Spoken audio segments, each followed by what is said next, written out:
नमस्कार दोस्तों, मेरा नाम उज्ज्वल और आप देख रहे हैं माई पाठशाला वोकैब की सीरीज़ में। आज हमारा तीसरा लेक्चर है। इस तीसरे लेक्चर में हम कवर करने वाले हैं वोकैब डे 03। तकरीबन 90 क्लासेस होने वाली। 90 क्लासेस में मैं 9000 के आसपास ऐसे शब्द पढ़ाने वाला हूं जिसका एग्ज़ाम में बहुत ही ज़्यादा इंपॉर्टेंट है। ये इंपॉर्टेंस ऐसा है कि मतलब सारा का सारा PYQ है। अगर आप एसएससी एग्ज़ाम को देखें तो तकरीबन 95% आपके प्रीवियस ईयर के वोकैब पूछे जाते हैं, क्योंकि 1999 से लेके 2024 चल रहा है। 20-25 सालों में जो है बहुत सारे वोकैब पूछे गए हैं और बार बार घूम के वही रिपीट होते रहते हैं। 2-4-5% वोकैब नया आ जाता है। जब वो नया आता है तो हमेशा वो नया ही होता है, किसी बुक से नहीं मिलता है। तो इन सारे वोकैब को एक बार आपने अच्छी तरीके से कर लिया तो आप जो है बहुत सही कमांड बना पाएंगे और वोकैब का कोई क्वेश्चन आपके एग्जाम में गलत नहीं होगा। तो आज हमारा जो टारगेट है वो है 100 से ज़्यादा वर्ड्स पढ़ने का, जिसमें से वन वर्ड हम 20 पढ़ेंगे, ईडीएम हम 10 पढ़ेंगे, जो है वर्ड जो है हम सीरीज एंटोनिम सिनोनिम मिला के 50-60 पढ़ेंगे, और फिक्स प्रीपोजिशन 5, फ्रेजल वर्ब्स 5 और होमोफोन्स 3 पढ़ेंगे। तो ये आज के दिन पूरा का पूरा टारगेट है हमारा करने का। इसके पहले डे 01 हो गया था, डे 02 हो गया था। इस क्लास को स्टार्ट करने से पहले मैं आपको ये भी सिखाऊंगा कि रिवीजन कैसे करते हैं। तो सबसे पहले हम रिवीजन की बात करते हैं कि रिवीजन कैसे करते हैं। इस क्लास को स्टार्ट करने से पहले अगर आपने डे 1 और डे 2 कवर कर रखा है और आपके पास उसका नोट्स है, अगर आपने प्रिंट कर रखा है, तो आप एक काम करो, 10 मिनट डे 01 के एक बार आप वोकैब रिवाइज कर लो, और 10 मिनट से लेके 15 मिनट जो है आप डे 02 के वोकैब रिवाइज कर लो। जैसे आप ये रिवाइज करोगे तो आपके 200 शब्द जो डे 1 में और डे 2 में हमने पढ़ाए होंगे, उसमें से 70-80 तो आपको याद हो गए होंगे अक्षर से, 70-80 तो आपको अच्छे से याद हो गए होंगे, और 100 से लेके 120 तक अभी आपको थोड़ा थोड़ा याद होगा, थोड़ा थोड़ा भूल रहा होगा।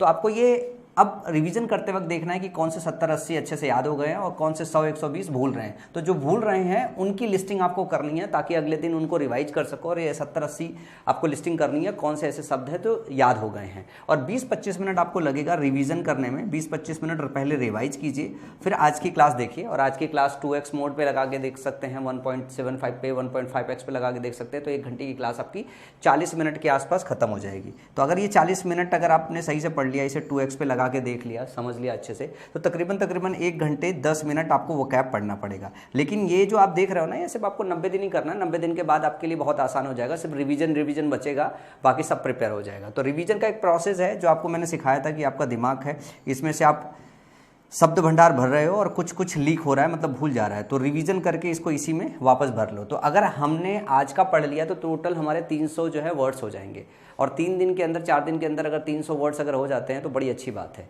तो चलो आज स्टार्ट करते हैं, और सबसे पहले स्टार्ट करेंगे 1 वर्ड से। थोड़ा आराम से पढ़ाऊंगा, अगर आपको जरूरत हो तो आप 2x पे लगा लीजिएगा, क्योंकि पढ़ाते पढ़ाते अगर याद हो जाए तो बहुत अच्छी बात होती। तो आज हमारा पहला 1 वर्ड है जो आपके एग्जाम में आया था। परसिवरेंस एक शब्द होता है।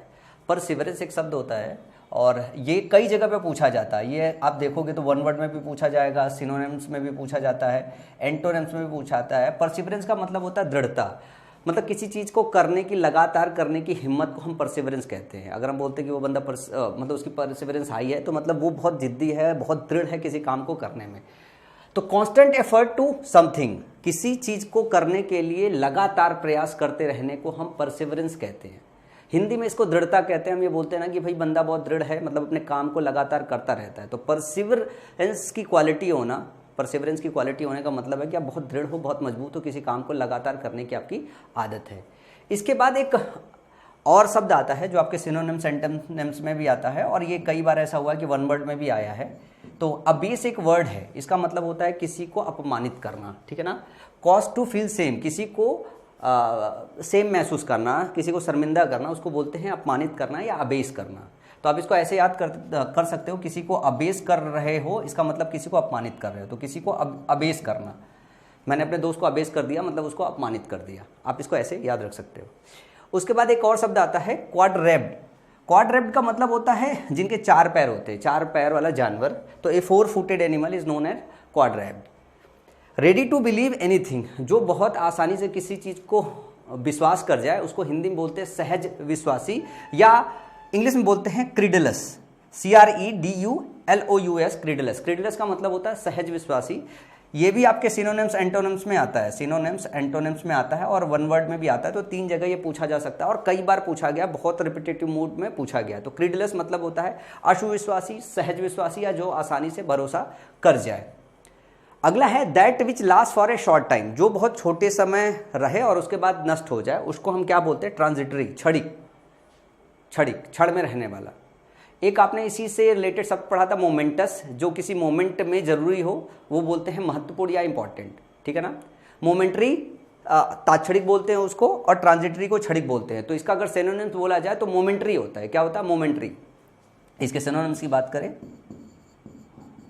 मोमेंट्री। अब मोमेंटस की बात करते हैं तो ये इसके सिनोनिम नहीं होता, वो इंपॉर्टेंट होता है, वो इंपॉर्टेंट होता है मोमेंटस। जब हम बात करते हैं कि किसी पर्टिकुलर मोमेंट में कोई चीज़ इंपॉर्टेंट हो तो उसको बोलते हैं मोमेंटस। तो ट्रांजिटरी और मोमेंट्री जो है ये एक दूसरे के सिनोनिम्स है। इसका मतलब है बहुत छोटे समय तक रहने वाली चीज़, ठीक है। अगले शब्द की बात करें, इनडिफरेंस टू प्लीजर और पेन, तो आपको एक शब्द बताया था स्टोइक। ये बहुत बार आया है, मैंने आपको बताया था, मेरे एग्जाम में भी आया था। ये कई बार आपको स्टोइक लिख के देता है, कई बार आपको स्टोइसिज्म लिख के देता है। जब आप इसको पढ़ते हो तो आप इसको पढ़ते हो स्टोइक, लेकिन जब इसको पढ़ते हो आप पूरा स्टोइसिज्म बोलते हैं। तो भावहीन होना, भावहीन होने का मतलब आपके पास ना खुश होने का भाव है, ना आपके पास दुखी होने का भाव है, तो भावहीन होना स्टोइसिज्म बोला जाता है। तो इनडिफरेंस टू प्लेजर और पेन, ना आपको सुख का पता ना दुख का पता, मतलब आप भावहीन हो, आपको कोई भाव ही नहीं आ रहा है। तो स्टोइक शब्द भी इस्तेमाल होता है, स्टोइसिज्म भी इस्तेमाल होता है वन वर्ड में। इसके बाद है कि हैबिचुअल अब्सेंस फ्रॉम वर्क, तो इसको बोलते हैं अब्सेंटिज्म। अब्सेंट तो जानते हो, अब्सेंट सब बचपन से पढ़ते आ रहे हैं, स्कूल में बोला जाता है भैया आज हम अब्सेंट थे मतलब गायब थे। तो कार्य से गायब होना, कार्य से अनुपस्थित होने के लिए जो वन वर्ड इस्तेमाल किया जाता है, अब्सेंटिज्म इस्तेमाल किया जाता है। और ये कैसा होता है? जो हैबिचुअल होता है, जो लगातार जो है काम से, मतलब एक दिन काम से गायब ना हो, जो लगातार काम से गायब होता रहे, उसको क्या बोलते हैं? अब्सेंटिज्म, कार्य से अनुपस्थित रहने वाला व्यक्ति, ठीक है ना। इसके बाद एक और है शब्द आता है द इसेंशियल्स और characteristic customs habits and conventions of a society और कम्युनिटी, ठीक है ना। इसको मोरेस बोलते हैं, ठीक है ना, मोरेस, MORES, मोरेस बोलते हैं। और इसका मतलब होता है रीति रिवाज। लेकिन इसके इंग्लिश के कुछ शब्द याद रखना बहुत जरूरी है। द इसेंशियल और कैरेक्टरिस्टिक, तो मोरेस क्या है? एक कैरेक्टरिस्टिक है किसी कस्टम्स का, हैबिट का, या जनरल कन्वेंशन का, सोसाइटी का या कम्युनिटी का। मतलब किसी कम्युनिटी में कुछ ऐसी चीज़ है जो होती रहती है, मतलब उनका रीति रिवाज है। तो कीवर्ड्स याद रखना बहुत जरूरी है। जब मोरेस आता है तो ये कुछ कीवर्ड आपको याद रखना पड़ेगा, custom, habit, convention of the society और कम्युनिटी। कस्टम, हैबिट या convention of a society of habit. Habit का मतलब आदत होता है, कस्टम का मतलब प्रथा होता है, और मोरेस का मतलब होता है रीति रिवाज। कस्टम का मतलब होता है, हिंदी मतलब होता है प्रथा। हैबिट का मतलब होता है, हैबिट्स का मतलब आदत, आदत का मतलब है जो लगातार होता रहता हो। कन्वेंशन का मतलब भी वही होता है, और मोरेस भी क्या होता है? रीति रिवाज होता है। तो कस्टम, प्रथा, मोरेस रीति रिवाज, और हैबिट का मतलब आदत होता है। तो बात हो रही है इसेंशियल या और कैरेक्टरिस्टिक, कोई ऐसी एसेंशियल या कैरेक्टरिस्टिक किसी कस्टम्स का, हैबिट का, कन्वेंशन का, जो किसी सोसाइटी या कम्युनिटी में लगातार होता रहता हो, मतलब एक सोसाइटी की एक रीति रिवाज। तो हिंदी में तो रीति रिवाज याद रह जाएगा मोरेस का मतलब, लेकिन इंग्लिश के कुछ कीवर्ड आपको याद रखने पड़ेंगे, तभी जाके आप एग्जाम में कीवर्ड्स को पिक करके आपको पता चल पाएगा कि आपको इसका जवाब मोरेस देना है, ठीक है। अगला जरा देखोगे, a system of government in which only one political party is allowed to function, मतलब एक ऐसा गवर्नमेंट हो जिसमें एक ही पॉलिटिकल पार्टी हो। तो कुछ लोग बोलेंगे जैसे इस वक्त बहुत चल रहा था डिक्टेटरशिप। तो जो डिक्टेटरशिप होता है वो तानाशाही होता है, मतलब एक आदमी का शासन होता है।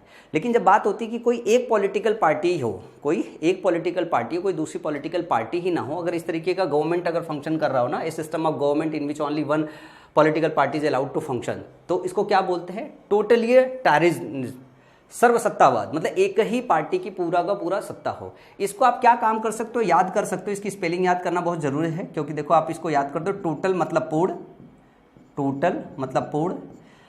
टोटल, तो टोटल से याद कर लो टोटली स्पेलिंग याद करने में आसान रहेगा। टोटल से टोटली आ जाएगा। फिर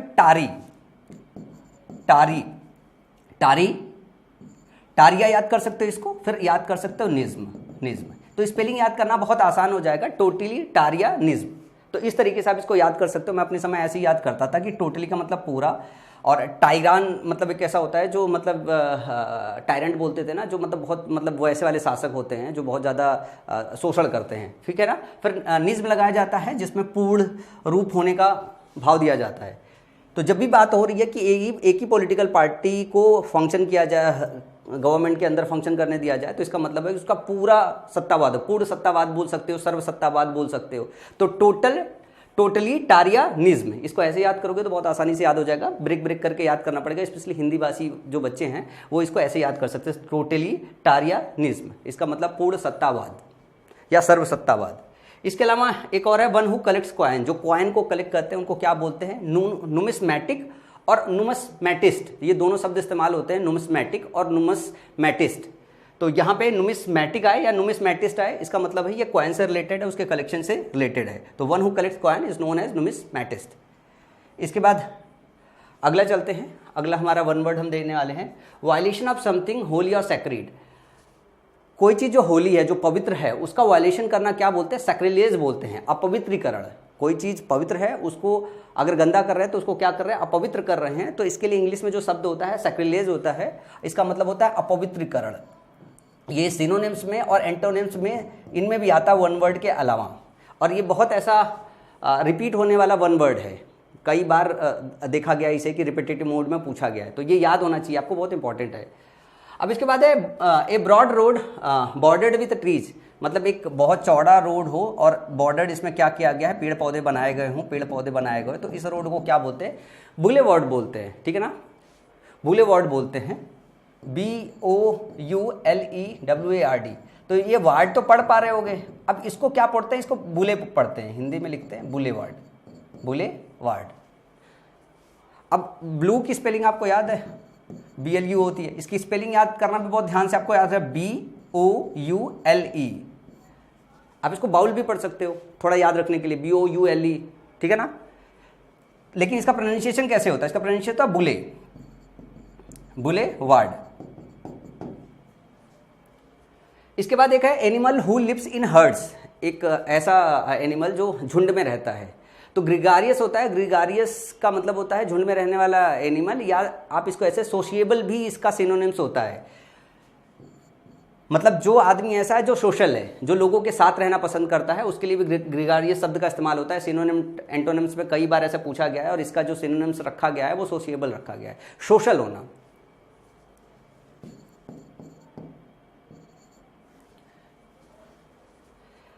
तेरहवां है the murder of parents of near relative. अगर हम बात करें पेरेंट्स या नियर रिलेटिव के मर्डर की बात करें तो इसको पैरिसाइड बोलते हैं, पैरिसाइड। ध्यान रखना इसमें कई सारे शब्द है, एक होता है पैट्रिसाइड, एक होता है पैट्रिसाइड। पैट्रिसाइड का मतलब होता है पापा की हत्या, फादर की हत्या को पैट्रिसाइड बोलते हैं, पेरेंट्स की हत्या को पैरिसाइड बोलते हैं, माता की हत्या को माट्रिसाइड बोलते हैं, बहन की हत्या को सोरीसाइड बोलते हैं, सिस्टर की हत्या को क्या बोलते हैं, सोरीसाइड बोलते हैं, राजा की हत्या को रेजिसाइड बोलते हैं, राजा की हत्या को रेजिसाइड बोलते हैं। ये सारा का सारा आपके एग्जाम में आया हुआ है, ये सारा का सारा आपके एग्जाम में आया है, आपके पास पैरिसाइड भी आया है, पैट्रिसाइड भी आया है, मैट्रिसाइड भी आया है, सोरीसाइड भी आया है, रेजिसाइड भी आया है। तो ध्यान रखिएगा कि जब पेरेंट की हत्या होगी तो पैरिसाइड होगी, और जब फादर की हत्या होगी तो पैट्रिसाइड होगी, मदर की हत्या मैट्रिसाइड होगी, और बहन की हत्या जो है सोरीसाइड होगी, और राजा की हत्या रेजिसाइड होगी। ये आपको याद होना चाहिए, ये आपको याद होना चाहिए, ये सारे के सारे आपके एग्जाम में पूछे गए हैं। ए माइल्ड और indirect expression substitute for an offensive और हार्श वन। देखो एक वो होता है कि जैसे मान लो किसी को बहुत कटु शब्द बोलना है, अपनी बात को कहना है, तो कटु शब्द की जगह अगर आप माइल्ड शब्द का इस्तेमाल कर रहे हो तो उसके लिए वन वर्ड क्या होता है, उसके लिए हिंदी में बोलोगे तो मंगल भाषा का इस्तेमाल करना होगा, और इंग्लिश में होता है ईओफिज्म। क्या, ईओफिज्म।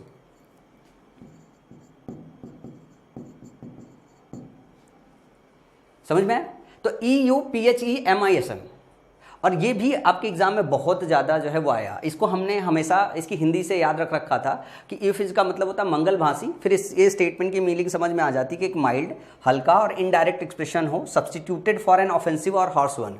जो ऑफेंसिव या हार्श वन टोन अगर मेरे को कहना है, उसकी जगह हम क्या इस्तेमाल करें, माइल्ड या इनडायरेक्ट एक्सप्रेशन इस्तेमाल करें, ताकि सामने वाले बंदे को थोड़ी मंगल भाषा लगे। तो ईओफिज्म बोलते हैं, और ये होता है मंगल भाषी।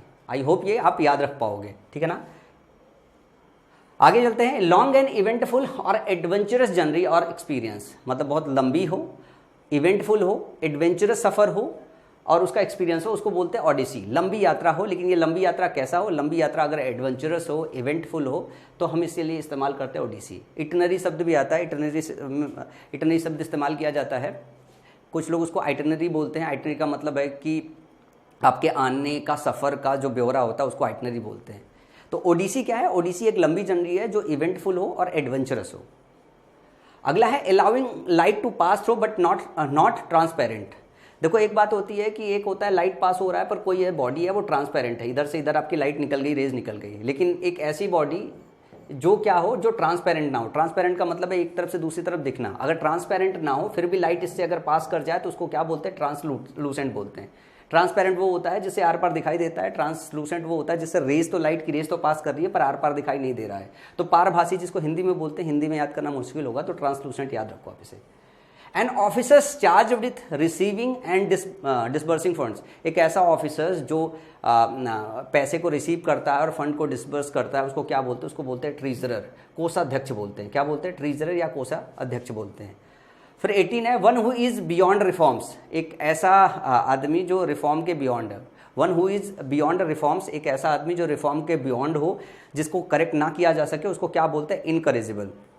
That which can not be corrected, एक और एक्सप्रेशन आता है, वो आता है ऐसा, that which can not be corrected, that which can't be corrected, उसको बोलते हैं इनकरेजिबल। करेजिबल होता है जिसे करेक्ट किया जा सके, इनकरेजिबल होता है जिसे करेक्ट ना किया जा सके। तो ये भी स्टेटमेंट आता है, ये भी स्टेटमेंट आता है। One he is beyond reform, जिसको रिफॉर्म ना किया जा सके, जिसमें बदलाव ना किया जा सके, जिसको करेक्ट ना किया जा सके, उसको क्या बोलते हैं, incorrigible. Concluding part of a literary work, कोई भी आपका लिटरेरी वर्क है और अगर उसका कंक्लूडिंग पार्ट लिख रहे हो तो उसको हम क्या बोलते हैं, इपीलॉग बोलते हैं, उपसंहार बोलते हैं। नीचे कमेंट सेक्शन में बताइए कि मोनोलॉग का क्या मतलब होता है। गूगल करके बताइएगा नीचे, मोनोलॉग का क्या मतलब होता है, इपीलॉग का मतलब होता है उपसंहार या concluding parts of any literary work. तो ये रहे आज के वन वर्ड। अब हम चलते हैं इडियम्स की तरफ। इडियम्स याद करना थोड़ा आसान होता है, 3-4 बार अगर आप उसे रिवाइज कर लो तो ऑटोमेटिकली इडियम याद होने लगता है। अब थोड़ा समझना भी बहुत ज़रूरी होता है, थोड़ी उसके शाब्दिक मीनिंग जो होती है, शब्द से जो मीनिंग होती है उससे रिलेट करते हुए 40-50% जो है इडियम्स याद हो जाते हैं और 40-50% इडियम्स को डायरेक्टली रट्टा मारना पड़ता है, सेंटेंस के माध्यम से समझना पड़ता है। जैसे गोइंग प्लेसेस एक इडियम है जिसको याद करना थोड़ा ज़्यादा आसान है इसकी हिंदी मीनिंग हिसाब से। जैसे हिंदी मीनिंग गोइंग प्लेसेस, आप बहुत जगह जा रहे हो। सेंटेंस में यूज़ देखो, here is a guy who really had a chance to go places, मतलब इधर पे एक लड़का है जिसको बहुत ज़्यादा चांस मिलता है, जो बहुत ज़्यादा जगहों पे जा सके, जो बहुत ज़्यादा जगहों पे जिसको जाने का चांस मिल गया। जैसे मान लो कोई बंदा है, मेरा एक दोस्त है, उसे अमेरिका जाने का चांस मिल रहा है, उसको यहाँ जाने का चांस मिल रहा है, उसको वहाँ जाने का चांस मिल रहा है, इसका मतलब बहुत टैलेंटेड होगा यार, बहुत टैलेंटेड होगा। तो प्रतिभाशाली और सफल लोगों के लिए गोइंग प्लेसेस का इस्तेमाल किया जाता है, तो talented and successful. In cold blood का मतलब होता है निर्दयतापूर्वक, इसका मतलब होता है निर्दयतापूर्वक इन कोल्ड ब्लड। और इसके लिए कई बार ये भी है murder done without intention. Cold blood जब आप करते हो तो बगैर इंटेंशन के मर्डर होता है, तो इसके लिए मीनिंग इंग्लिश में भी इस्तेमाल की जाती है, मर्डर डन विदाउट इंटेंशन। ये भी आपके ऑप्शन में लिख के आएगा, तो ध्यान रखिएगा, ये इसका सही होता है। क्रूरता से हत्या, निर्मम हत्या और मर्डर बगैर किसी इंटेंशन के, इसके लिए जो फ्रेज इस्तेमाल होता है इन कोल्ड ब्लड होता है। ये बहुत कॉमन यूज होने वाला जो है फ्रेज है। आई डोंट थिंक कि मतलब ये याद नहीं होगा। According to the Red Cross about 220 people were murdered in cold blood. According to the Red Cross के हिसाब से तकरीबन 220 लोग जो है मर्डर कर दिए गए हैं कोल्ड ब्लड, मतलब निर्दयतापूर्वक से या without intention. Of and on एक और आता है। ऑफ एंड ऑन का मतलब होता है कभी कभी, मतलब ऑफ हो रहा है, ऑन हो रहा है, कभी कर रहा है, कभी नहीं कर रहा, कभी कर रहा है, कभी नहीं कर रहा है, तो ओकेजनली शब्द का इस्तेमाल करते हैं। और ओकेजनली शब्द का मतलब हो गया कभी कभी। प्रायः इट डिज्ड ऑफ एन और ऑल डे, मतलब ये डिज्ड ऑफ करता रहा, ऑफ एंड ऑन मतलब ओकेजनली करता रहा या कभी कभी करता रहा। इसके बाद है hard and fast. Hard and fast का मतलब होता है स्ट्रिक्ट रूल या निश्चित rule. Our factory has a hard and fast rule against smoking, मतलब मेरी फैक्ट्री में बहुत हार्ड एंड फास्ट रूल है, मतलब बहुत स्ट्रिक्ट रूल है। हार्ड एंड फास्ट रूल का होना मतलब स्ट्रिक्ट रूल का होना। टुक टू हिल्स का मतलब होता है भागना। टुक टू हिल्स का मतलब होता है, जैसे टुक टू हिल्स में इसको ऐसे हिल एड़ी की बोलते हैं। अब टुक तो यूं हो कि ऐसे सेंस लगा लो आप, टुक टू हिल्स अपने पैरों पे हो गया, इसका मतलब वो भागने वाला है। कभी आपने वो रेस लगाते हुए देखा है, तो लोग ऐसे लेटे रहते हैं, फिर अपने यूं एड़ी ऊपर करते हैं, एक आगे एक पीछे, यूं फिर दौड़ने वाला है, तो वहाँ से सेंस लगाओगे तो पता चल जाएगा। टुक टू हिल्स का मतलब बहुत ही तेज़ी से भागना, रन अवे। और वो भी किस में, जब टुक टू हिल्स करते हो तो आप डर में भागते हो। तो they took to their hills when they saw the policeman approaching him. वो टुक टू हिल्स में मतलब भाग लिए जब उन्होंने देखा पुलिस उनके करीब नज़दीक आ रही थी। तो टुक टू हिल्स का मतलब होता है डर के मारे तेजी से भागना। टू कीप अप ये फ्रेज आया है, इसका मतलब होता है संपर्क में रहना, to keep in touch. I have kept up with my college mates, मैं अपने कॉलेज मेट्स के संपर्क में जो है मतलब उनसे बनाए रहता हूँ, ठीक है ना। Make a clean breast, make a clean breast का मतलब अपराध स्वीकार करना, confess without reserve, make a clean breast, make a clean breast अपराध स्वीकार करना होता है। Anmol finally made a clean breast of it and admitted that she had stolen the money. जो अनमोल है फाइनली क्या किया उसने क्या मतलब कन्फेस कर लिया और उसने बताया कि नहीं ठीक है उसने पैसा चुराया हुआ है। तो मेक ए क्लीन ब्रेस्ट का मतलब होता है अपराध स्वीकार करना, हिंदी याद रखना इसका, अपराध स्वीकार करना, confess without reserve. Heads will roll, लोग बर्खास्त होंगे। हेड्स विल रोल का मतलब ऐसे घूमना। अब मान लो मैं ये बोल रहा हूँ कि ये है तो ये घूम के इधर आ जाएगा, तो ये इस्तेमाल किया जाता है प्रोफेशनल वर्ड में कि हेड्स विल रोल का मतलब बहुत सारे लोग जो है बदल जाएंगे, बहुत सारे लोगों का सर बदल जाएगा। तो transfer will take places. The president want that heads will roll if they find indicate abuse of funds. President ने बोला कि अगर उन्हें पता चलेगा कि फंड का सही इस्तेमाल नहीं हुआ तो हेड्स विल रोल हो जाएगा, मतलब बहुत सारे लोगों का ट्रांसफर हो जाएगा, बहुत सारे लोग बदल जाएंगे। मेक नो बोन्स अगला आपका फ्रेज है, जरा भी नहीं हिचकिचाना, इसका मतलब होता है make no bones about, do not have any hesitation in anything. He makes no bones about his feelings toward the militants, मतलब किसी भी मिलिटेंट सामने देख के जरा भी वो हिचकिचाया नहीं, ठीक है ना। तो मेक नो बोन्स अबाउट का मतलब होता है किसी भी तरीके से हिचकिचाना नहीं। Do not have any hesitation in anything, मतलब किसी तरीके का हेजिटेशन ना होना, किसी तरीके का हिचकिचाहट ना होना। इसके बाद अगला है टेक आफ्टर। टेक आफ्टर का मतलब होता है रिजम्बल करना। लुक आफ्टर एक और होता है, लुक आफ्टर का मतलब देखभाल करना, ये फ्रेज में भी आता है, ये यहाँ पे भी कई बार पूछ दिया जाता है। लुक आफ्टर का मतलब होता है देखभाल करना, देखभाल करना, देखभाल करना, ध्यान रखना। और टेक आफ्टर का मतलब होता है समान होना, रिजम्बल करना किसी से। Your daughter does not take after you at all, तुम्हारी जो बेटी है वो बिल्कुल तुम्हारे से रिजम्बल नहीं करती है किसी भी तरह से। तो टेक आफ्टर का मतलब है रिजम्बल करना, लुक आफ्टर का मतलब होता है देखभाल करना। तो याद रखिएगा फ्रेज टेक आफ्टर, फिर से रिपीट कर रहा हूँ, टेक आफ्टर का मतलब रिजम्बल करना, लुक आफ्टर का मतलब देखभाल करना। चलो आगे की तरफ मूव करते हैं, ठीक है ना। वर्ड सीरीज की बात करते हैं। पहला जो हमारा वर्ड है वो है फैटल। फैटल का मतलब होता है घातक, फैटल का मतलब होता है घातक। अब घातक से रिलेटेड और कितने शब्द हो सकते हैं। एक तो कैलामिटियस, कैलामिटस है, कैलामिटी एक शब्द होता है, कैलामिटी एक शब्द होता है, इसका मतलब होता है आपदा। और कैलामिटस का मतलब होता है आपदा योग्य, मतलब फैटल। आपदा क्या होती है, घातक ही तो होती है, ठीक है। अनफॉर्चुनेट, फॉर्चुनेट मतलब भाग्यवश, अनफॉर्चुनेट अगर कोई चीज़ है इसका मतलब है कि आपके साथ कुछ बुरा होने वाला है, तो ये इसके सिनोनिम्स में रिजम्बल करता है। डिस्ट्रक्टिव खतरनाक। बेलफुल, बेलफुल का मतलब होता है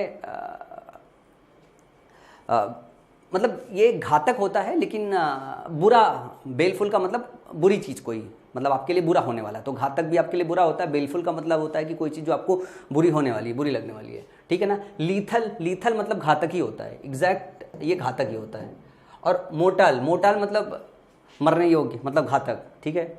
अगर इसके अपोजिट की बात करें, घातक चीज़ है जो नुकसानदायक है, तो कोई चीज़ ऐसी हो जो फॉर्चुनेट हो, जो आपके बेहतरी के लिए हो, ऑस्पिशियस हो, शुभ हो, ऑप्टिमिस्टिक हो, आशावादी हो, तो ये सारे के सारे इसके सिनोनिम्स हो जाएंगे। इसके बाद बोलूँ डोलेफुल या डोलफुल बोल सकते हो आप इसे, इसका मतलब होता है उदास। इसको बोरिंग भी बोल सकते हो, ग्लूमी भी बोल सकते हो, डिजेक्टेड भी बोल सकते हो, डिसमल भी बोल सकते हो, मॉर्नफुल भी बोल सकते हो, ठीक है ना। एक्सप्रेसिंग सांगो, एंग्विश भी बोल सकते हो। एंग्विश का मतलब होता है गुस्से में, और आप गुस्से में हो मतलब उदास हो, ठीक है ना। तो एंग्विश्ड होना, डोलफुल होना, ग्लूमी होना, डिजेक्टेड होना, डिसमल होना, ये सब उदासी के लिए वर्ड है। और एंटोनिम की बात करें तो एक्टिक होना, चीयरफुल होना, ये आपके क्या है, ये आपके एंटोनिम्स हो गए इसके, मतलब आप खुश हो। ग्रफ एक शब्द है, कर्कश या रूखा बोलते हैं इसको, कर्कश या रफ सरफेस बोलते हैं, rough and low in pitch, ठीक है ना।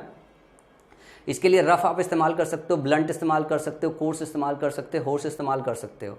और एंटोनिम्स की बात करें तो मेलोडियस हो सकता है, मधुर हो सकता है, सूथिंग शांत करने वाला, मेलो, ये इस्तेमाल कर सकते हो। ये अच्छा शब्द आप याद रख सकते हो। मेलो मधुर कोई चीज़ है, मेलोडियस है। फिडेलिटी, फिडेलिटी का मतलब निष्ठा या वफादारी होती है, फेथफुलनेस टू ए पर्सन होता है फिडेलिटी, FIDELTY, ठीक है ना। तो faithfulness to a person, cause or believe demonstrated by continuing loyalty and support. तो लॉयल्टी इसका सबसे अच्छा सिनोनिम्स हो सकता है वफादारी के लिए, ठीक है ना। डिवोशन हो सकता है, फेथ हो सकता है, कमिटमेंट हो सकता है, ये इस फिडेलिटी के सिनोनिम्स हो सकते हैं। एंटोनिम्स की बात करें तो ट्रीचरी मतलब धोखेबाजी, डिसलॉयलिटी मतलब लॉयल नहीं हो, डिसलॉयल हो। और ट्रीचरी बहुत एक अच्छा शब्द है जिसका मतलब होता है धोखेबाजी, धोखेबाजी, ठीक है। थोड़ा सा इसको और ऊपर कर लूँ।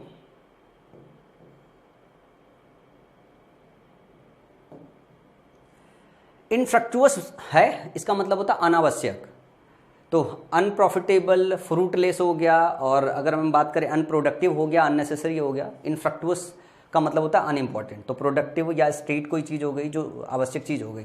तो इनफ्रक्चुअस सीधे सीधे आप याद रख लो, यही एक ऐसा शब्द है जो नया है, अनावश्यक बोलते हैं इसको, जो ज़रूरी ना हो। इनफ्रक्चुअस का मतलब होता है अनावश्यक। आपको याद रखना पड़ेगा, थोड़ा तो रटना पड़ता है। गार्निश, एक अगला शब्द है गार्निश। आपने अक्सर करके सुना होता है कि जब आप फूड बनाते हो, जब कोई डिश प्रिपेयर करते हो, डिश प्रिपेयर करने के बाद आप ऐसे प्लेट में लगाते हो, फिर आप इसको गार्निश करते हो ऊपर से। गार्निश का मतलब होता है एक तरीके से अलंकृत करना या सजाना, डेकोरेट करना। स्पेशली ये फूड के लिए इस्तेमाल होता है, ठीक है ना। तो एडॉर्न, ऑर्नामेंट, डेकोरेशन, इम्बेलिश करना किसी चीज़ को। तो इम्बेलिश एक अच्छा शब्द हो सकता है, ठीक है ना, जिसका मतलब होता है सजाना। एंटोनिम इसका क्या हो सकता है? ब्लेमिश, बिगाड़ना। डिफेक्टमेंट मतलब किसी चीज़ को खराब करना। मेंटोर, मेंटोर तो आप लोगों ने सुनी रखा है, मैं आपके लिए एक तरीके से मेंटोर हूँ, टीचर कह सकते हो। An experience and trusted adviser, guide, trainer, coach, teacher, ठीक है। अब इसके अलावा इसका पीपल हो जाएगा, स्टूडेंट हो जाएगा, सी इसका एंटोनिम हो जाएगा। सरप्टीशियस एक वैसा शब्द होता है जिसका मतलब होता है अंधविश्वासी होना। सरप्टीशियस हो अगर आप तो अंधविश्वासी हो। हैविंग और showing a belief in superstition, A widely held but irrational believe in supernatural. तो इसको ये कह सकते हो कि आप इन्फ्लुएंस हो रहे हो, especially as leading to good or bad luck or a practice based on such a believe. Irrational आप इसके लिए बोल सकते हो। नोशन एक आपका इसका सिनोनिम्स हो सकता है। तो सरप्टीशियस का सिनोनिम्स आप नोशन याद रख सकते हो, इरेशनल याद कर सकते हो। इसका एंटोनिम रियलिटी हो जाएगा, ट्रूथ हो जाएगा या फैक्ट हो जाएगा। तो सरप्टीशियस का मतलब अंदर विश्वासी होता है। अगला जो शब्द है वो है रावेज। रावेज का मतलब होता है तहस नहस करना, तहस नहस करना। Cause severe and extensive damage to the destructive effect of something, किसी चीज़ को ढा देना, डिमोलिश कर देना, डिसरप्ट कर देना, प्लंडर कर देना। प्लंडर एक अच्छा शब्द है जिसका मतलब है किसी चीज़ को बर्बाद करना, बर्बाद करना। प्लंडर शब्द का मतलब है बर्बाद करना। रावेज का मतलब है तहस नहस करना, तहस नहस करना। तो जब कोई चीज़ आप रावेज करते हो तो आप उसको नुकसान पहुंचाते हो, डिसरप्ट करते हो, प्लंडर करते हो, डिमोलिश करते हो, गिरा देते हो। इसका एंटोनिम क्या हो जाएगा? किसी चीज़ का कंजर्वेशन कर रहे हो, साल्वेज कर रहे हो, रिवैम्प कर रहे हो। रिवैम्प मतलब दोबारा बना रहे हो, दोबारा सही कर रहे हो, करेक्ट कर रहे हो। सक्सेसिव का मतलब होता है उत्तराधिकार होना। और इसकी अगर हम सिनोनिम्स की बात करें तो सब्सिक्वेंट हो सकता है, सक्सीडिंग हो सकता है इसका सिनोनिम्स। और एंटोनिम्स इनकोहेरेंट हो सकता है, इर्रेशनल हो सकता है। सक्सेसिव का इनकोहेरेंट और इर्रेशनल इसका वो हो सकता है। वर्बल फ्रेज की अगर बात करें या फ्रेजल वर्ब की बात करें तो आज हमने लिया हुआ है बियर से रिलेटेड सारे के सारे। तो bear down, bear upon, bear out, bear up और बियर विथ। बियर अपने साथ ये 5 प्रीपोजिशन लेके बना रहा है आपका फ्रेजल वर्ब, और इन सब की मीनिंग आपको याद रखना पड़ेगा। बियर डाउन का इसका हिंदी मतलब याद रखो, ज़्यादा बेटर होगा। बियर डाउन का मतलब होता है परास्त कर देना। बियर डाउन, परास्त कर देना। पहले हिंदी मीनिंग समझ लो, फिर आगे समझते हैं, ठीक है ना। बियर अपान का मतलब होता है प्रासंगिक होना या संबंधित होना। संबंधित होना, किसी चीज़ से संबंधित होना या प्रासंगिक होना। प्रासंगिक होना, संबंधित होना समझ में आता। कई बार प्रासंगिक शब्द हमारे हिंदी में भी हमें थोड़ा डिफिकल्ट लगता है। तो किसी चीज़ से, किसी चीज़ के रेलेवेंट होना, ठीक है ना। फिर बियर आउट की बात करते हैं तो साबित करने में सहायक होना इसको बोलते हैं। साबित करने में, कार्बोरेट करना, साबित करने में सहायक होना, सहायक होना, या कंफर्म करने में सहायक होना, या सपोर्ट करने में सहायक होना। फिर बियर अप की बात करें तो बियर जब आप कोई चीज़ बियर अप करते हो तो आप कोई चीज़ सहते हो, टॉलरेट करते हो, सहना। टू विथ स्टैंड स्ट्रेस और डिफिकल्टी। तो बियर अप करते हो तो आप प्रॉब्लम्स को सहर करते हो। बियर विथ का मतलब होता है टू टॉलरेट समवन, किसी को बर्दाश्त करते हो। यहाँ पे प्रॉब्लम बर्दाश्त करते हो। बियर अप का मतलब होता है किसी प्रॉब्लम को सह लेते हो, किसी डिफिकल्टी को सहते हो। यहाँ पे किसी पर्सन को सहते हो। तो एक बात ध्यान रखिएगा, जब किसी चीज और थिंग के लिए प्रीपोजिशन का इस्तेमाल होता है, तो जो विथ होता है वो पर्सन के साथ आता है, और जो दूसरा प्रीपोजिशन होता है वो आपके थिंग के लिए इस्तेमाल होता है। तो जैसे बियर अपने साथ यहाँ पे अप ले रहा है, इसका मतलब है ये डिफिकल्टी, परेशानी, किसी चीज़ के लिए परेशानी के लिए बियर आएगा, सहन करना। बियर का मतलब, बियर जो वर्ब होता है इसका मतलब होता है सहन करना। तो बियर अप किसी चीज़, किसी परेशानी को सहन करना, बियर विथ किसी पर्सन को सहन करना, किसी पर्सन से अगर कोई परेशानी हो रही है तो वो सहन करना। तो अब ये चीज़ आपको याद रखनी पड़ेगी कि बियर डाउन, बियर डाउन का मतलब होता है परास्त करना। We have to bear down our enemies, हमें अपने शत्रुओं को परास्त करना पड़ेगा। We have to bear out, we have to compulsion बोलता है, हमें अपने शत्रुओं को परास्त करना ही पड़ेगा। तो we have to bear down our enemies, हमें अपने दोस्तों को परास्त करना पड़ेगा, परास्त करना पड़ेगा। ये हम सबसे पहले आपको बता दें कि ये जो है आप हिंदी मीनिंग याद करके भी आप इसको, इसके सेंस को सही से समझ नहीं सकते हो। इसके लिए आपको सेंटेंस को याद करना पड़ेगा। तो जैसे हमने ये सेंटेंस रट लिया, we have to bear down our enemies, मतलब हमें अपने दोस्त को परास्त करना पड़ेगा, तब हमें यहाँ से सेंस आता है बियर डाउन का मतलब होता है परास्त करना। अब बियर अपॉन की बात करें तो the new law bear upon the outcome of the case, जो नया लॉ है वो बियर अपॉन कर रहा है, मतलब प्रासंगिक है, उसको कन्फर्म कर रहा है। जो बियर अपॉन है वो कंफर्म कर रहा है, प्रासंगिक है, कार्बोरेट कर रहा है जो आउटकम है केस का उसका। उसके बाद अगर हम बात करें, this document will beer out your claim on this building, ठीक है ना, this document will beer out. अब यहां पे बियर आउट लिखा हुआ है, अब इसमें देखना साबित करने में सहायक होना। दिस डॉक्यूमेंट, ये आपका डॉक्यूमेंट जो है वो बियर आउट कर रहा है, वो सहायक साबित हो रहा है आपके क्लेम को। तो यहां बियर आउट का मतलब क्या हो रहा है, सहायक साबित हो रहा है आपके क्लेम को कि आपका क्लेम इस बिल्डिंग पे है। मतलब आपके पास एक डॉक्यूमेंट है और ये आपकी बिल्डिंग है, और ये क्या कर रहा है, बियर आउट कर रहा है, मतलब ये सहायक साबित हो रहा है। ये क्या हो रहा है, ये सहायक साबित हो रहा है ये कंफर्म करने के लिए कि नहीं, ये बिल्डिंग पे आपका क्लेम है। फिर उसके बाद अगर हम बियर अप की बात करें तो everyone has to bear up some difficult, सभी को कुछ डिफिकल्टी बियर अप करनी पड़ती है। तो सभी को कुछ डिफिकल्टी बियर अप करनी पड़ती है, मतलब सहन करनी पड़ती है। अगला है our server is down kindly bear with us, हमारा सर्वर खराब हो गया है, कृपया हमें सहन कीजिए। मतलब हम अपने की बात कर रहे हैं, पर्सन की बात कर रहे हैं कि हमको सहन कीजिए। वैसे तो हम यहाँ पे रिप्रेजेंट कर रहे हैं हमारी सर्विसेज को, लेकिन एज ए कंपनी हम ये बोल रहे हैं कि हमको सहन कीजिए। तो जब यहाँ पे अस इस्तेमाल किया गया है, ये आपका एक प्रोनाउन है जो आपको थर्ड पर्सन को रिप्रेजेंट कर रहा है। तो जब हम बात पर्सन की करते हैं तो हम प्रीपोजिशन विथ का इस्तेमाल करते हैं। यहाँ पे हम मुसीबत की बात कर रहे हैं तो हम बियर अप कर रहे हैं, यहाँ पे पर्सन की बात कर रहे हैं तो हम क्या काम कर रहे हैं, हम विथ का इस्तेमाल कर रहे हैं। ये आप देखोगे कि आपको बहुत जगह देखने को मिलेगा ये प्रीपोजिशन। अभी जब आगे आगे फ्रेजल वर्ब में आगे पहुंचेंगे तो अब बात आती है फिक्स प्रीपोजिशन की। अब फिक्स प्रीपोजिशन पढ़ने का तरीका पहले मैंने आपको बताया था, assent to. Assent to, assent अपने साथ प्रीपोजिशन टू लेता है। असेंट टू मतलब होता है सहमत होना, जो कि ऑफिशियल एग्रीमेंट के लिए होता है या प्रपोजल के लिए होता है। तो the president has given assent to the bill, जो प्रेसिडेंट ने अपनी सहमति दे दी है बिल को। एबहोरेंट ऑफ, एबहोर का मतलब होता है नफरत करना, इग्नोरेंट होना। तो एबहोर होना, टू हेट करना। तो एबहोरेंट ऑफ इस्तेमाल देखो, he is abhorrent of the dowry system, उसे नफरत है, उसे नफरत है डाउरी सिस्टम से।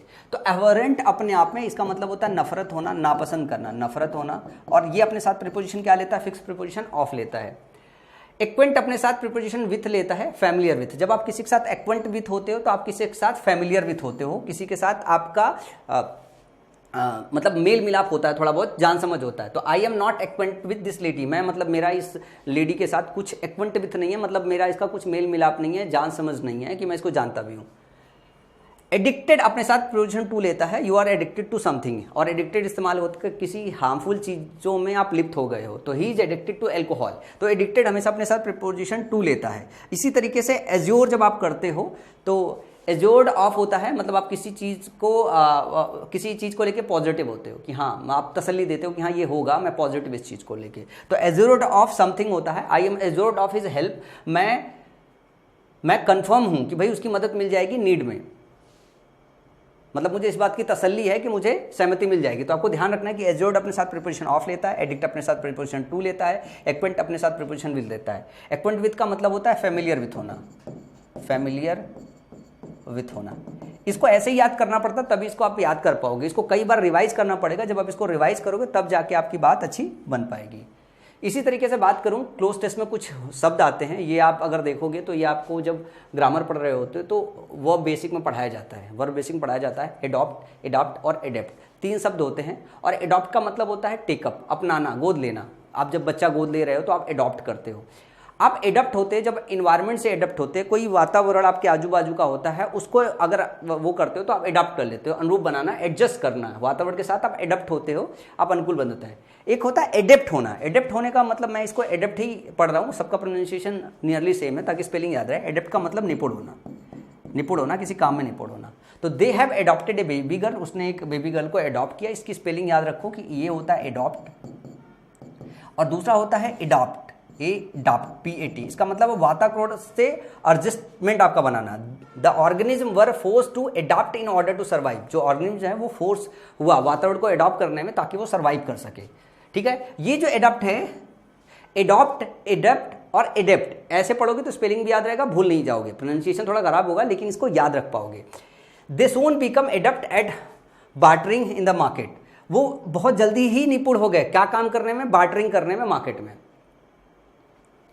इसके बाद अगर मैं बात करूं, एक और आता है, एक होता है एमिकेबल, एक होता है एमिएबल। दोनों एक दूसरे के सिनोनिम्स की तरह भी इस्तेमाल होते हैं लेकिन थोड़ा सा फर्क है। एमिकेबल का मतलब होता है सौहार्दपूर्ण, एमिकेबल का मतलब होता है फ्रेंडली, और एमिएबल का मतलब होता है लवेबल, ओबलाइजिंग, सुशील या प्रिय। एमिकेबल का मतलब होता है फ्रेंडली और एमिएबल का मतलब होता है लवेबल। तो an amicable settlement was reached, एक दोस्ताना सेटलमेंट या फ्रेंडली सेटलमेंट रीच किए।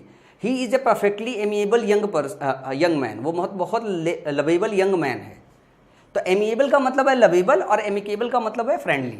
तो दोनों के बीच बहुत माइनर सा डिफरेंस है जिसको आपको समझना पड़ेगा। कोई चीज़ अगर फ्रेंडली है तो उससे भी आपको एक तरीके से प्यारी होता है ना, तो सिनोनिम्स के फॉर्म में कई बार इसको इस्तेमाल किया जाता है। लेकिन बहुत बेसिक डिफरेंस है कि आपको समझना है कि फ्रेंडली के सेंस में आप एमिकेबल का इस्तेमाल करोगे, लवेबल का सेंस में आप एमिएबल का इस्तेमाल करोगे। तो ये रहे आज के कुछ 100 से ज़्यादा वर्ड्स, और मैं उम्मीद करता हूँ कि ये सारे के सारे जो है वर्ड्स को आप अच्छे से तैयार करोगे। और इनकी PDF के लिए आप माई पाठशाला टेलीग्राम चैनल को, माई पाठशाला टेलीग्राम चैनल को या माई पाठशाला व्हाट्सएप चैनल को आप ज्वाइन कर लो, जहाँ पे इनकी PDF मिल जाएगी।